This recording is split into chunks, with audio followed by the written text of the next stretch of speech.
2009-10 Middlesbrough F.C. season.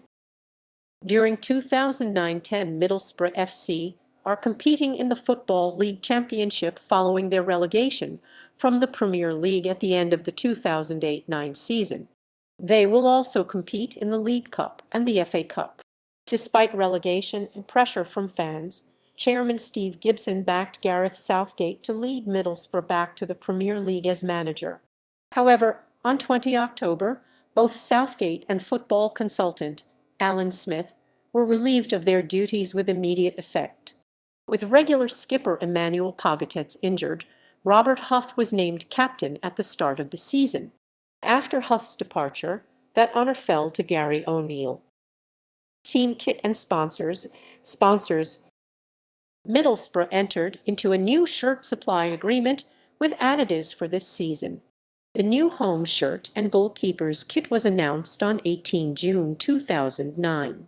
The club's sponsorship agreement with satellite navigation firm Garmin continued into the new season.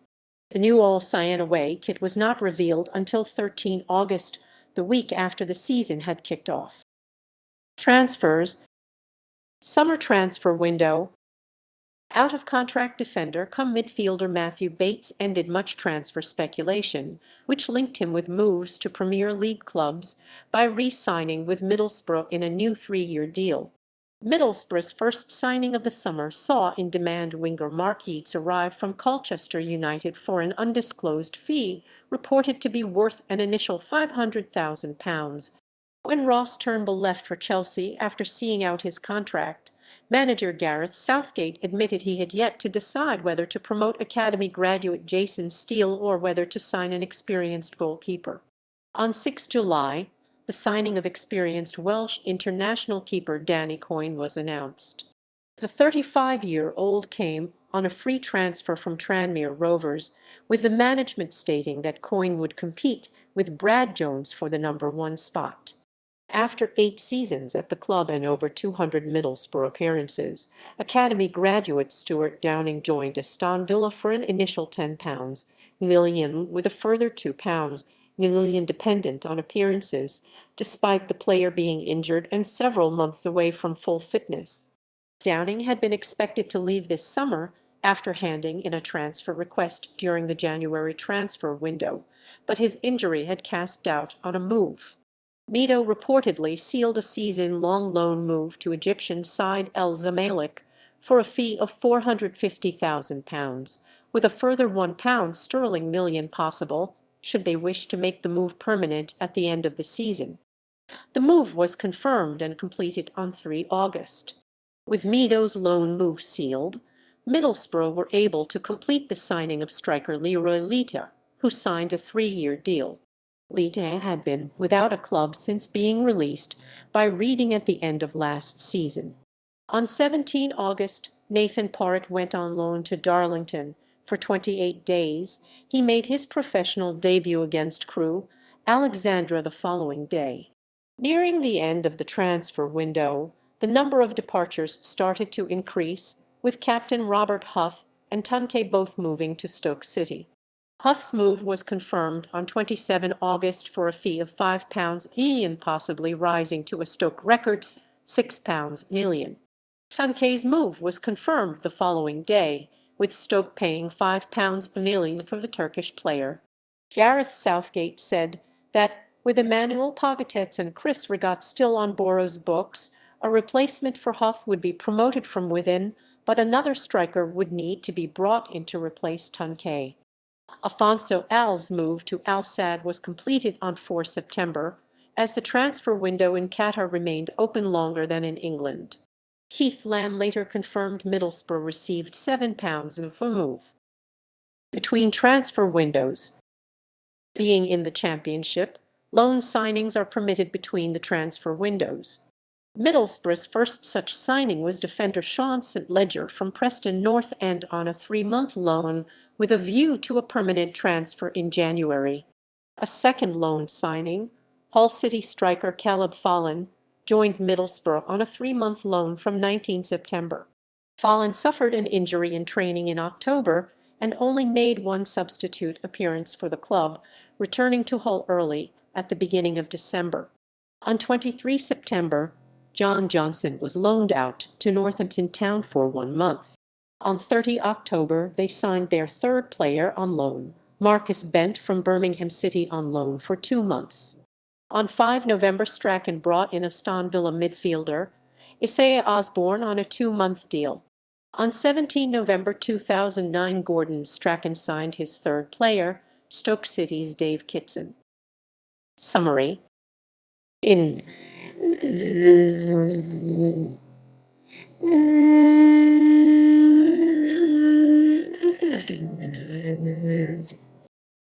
loans in, trials in, out.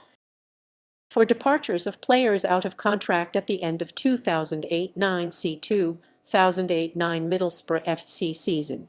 Note 1. Huth's initial transfer fee is £5 million, possibly rising to £6 million. Loans out, trials out. Squad. The squad numbers for the 2009-10 season were announced on 27 July 2009. Brad Jones took over the number 1 shirt, while Matthew Bates moved to 4, pushing Gary O'Neill to 16. Most of the players with high squad numbers moved down the list to fill in the empty spaces. Mido was given the number 9 shirt before going out on loan, while Afonso Alves retained number 12 until he left.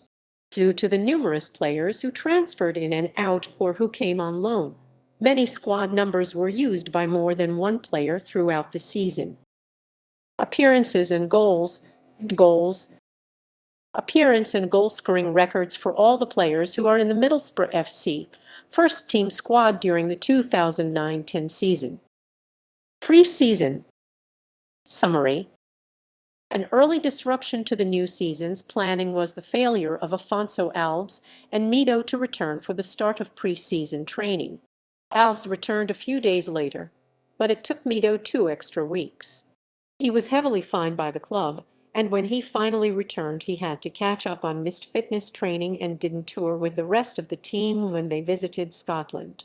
Middlesbrough's pre-season campaign consisted entirely of away fixtures. Their pre-season got off to a good start with a 3-0 win over Macclesfield Town, fielding different lineups in both halves, with only goalkeeper Danny Coyne remaining on the field throughout. This was followed by a strong 5-0 win over Dumbarton, although Didier Degard sustained a hip flexor injury.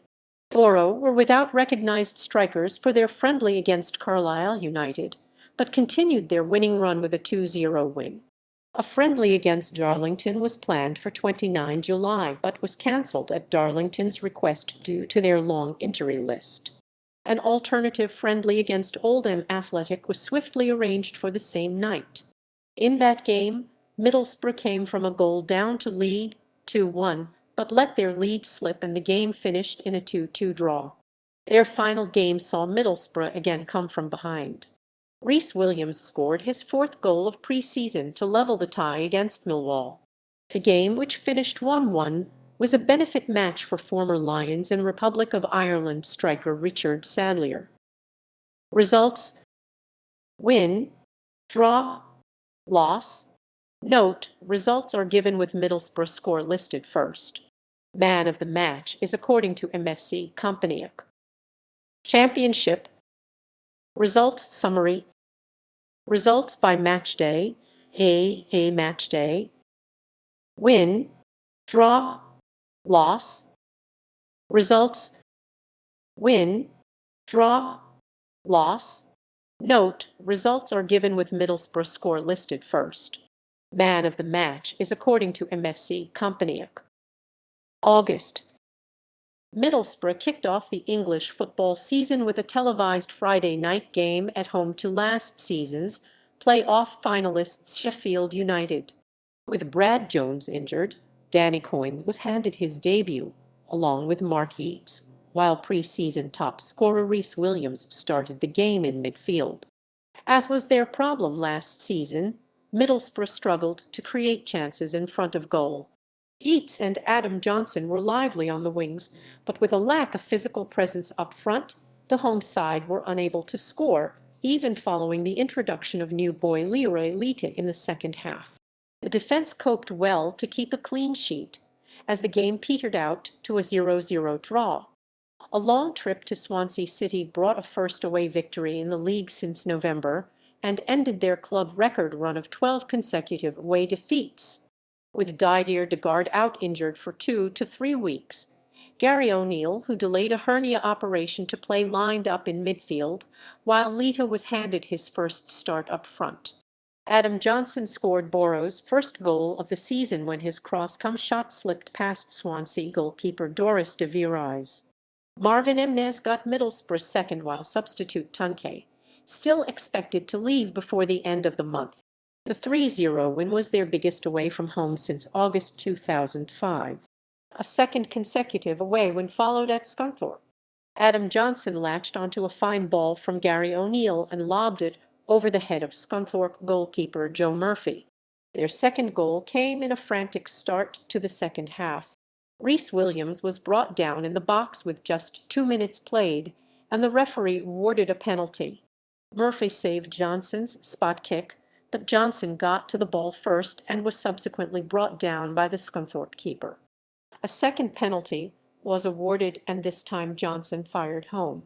Scunthorpe had plenty of chances to mount a comeback, but Danny Coyne pulled off a series of good saves to maintain his side's record as the only one yet to concede a goal in the championship. Middlesbrough's winning run continued with a 2-0 win over Doncaster Rovers. Marvin Emnes had to be taken off with a head injury following a collision with Doncaster goalkeeper Neil Sullivan. His replacement, Tunkay, put Boro ahead almost immediately after his introduction, while Leroy Lita got his first goal for the club in the second half. The win moved them top of the table, until Cardiff regained the spot the following day. Boro suffered their first loss in the championship, away to Bristol City, going down 2-1. A Nicky Maynard stoppage time finish condemned Middlesbrough, having scored earlier in the game as well. This was the visitors' first game without Robert Huth and Tunkay, who had both moved to Stoke City. September. League Cup. Middlesbrough were given a first-round bye. They faced Nottingham Forest in the second round. Despite Middlesbrough taking the lead through Adam Johnson, they lost the game in extra time 2-1. This was Middlesbrough's first loss for the season. FA Cup. Middlesbrough were given a first-round bye. They faced Manchester City in the third round. With the only goal scored by Benjani Mwaraweri for City, Middlesbrough finally lost 0-1. Staff. Before the season began, a shake-up in the backroom team saw Malcolm Crosby leave his post as assistant manager, a role he had held for 3 years, since Gareth Southgate began as manager. He had joined Middlesbrough 2 years prior to that as manager of the reserve side.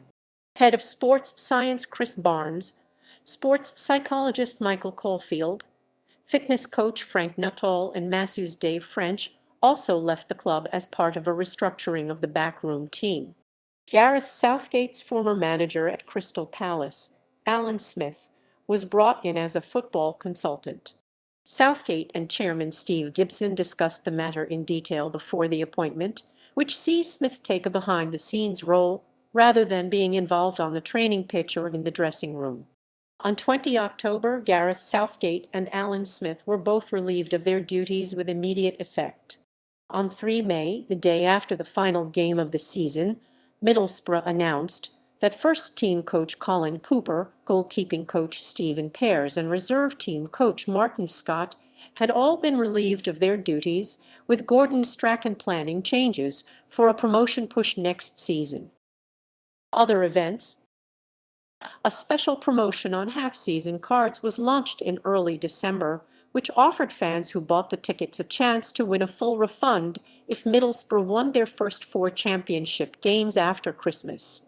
However, following feedback from a number of existing season card holders who had paid their money up front long before the season began, the special offer was swiftly withdrawn. During halftime of a championship match against Nottingham Forest at the Riverside Stadium, which ended 1-1, Top Gear presenters Jeremy Clarkson, Richard Hammond and James May made a surprise appearance to promote their automotive exhibition at the MIMA. They originally walked onto the pitch wearing rival Newcastle United's shirts as a joke before quickly changing into Middlesbrough shirts to promote the exhibition. References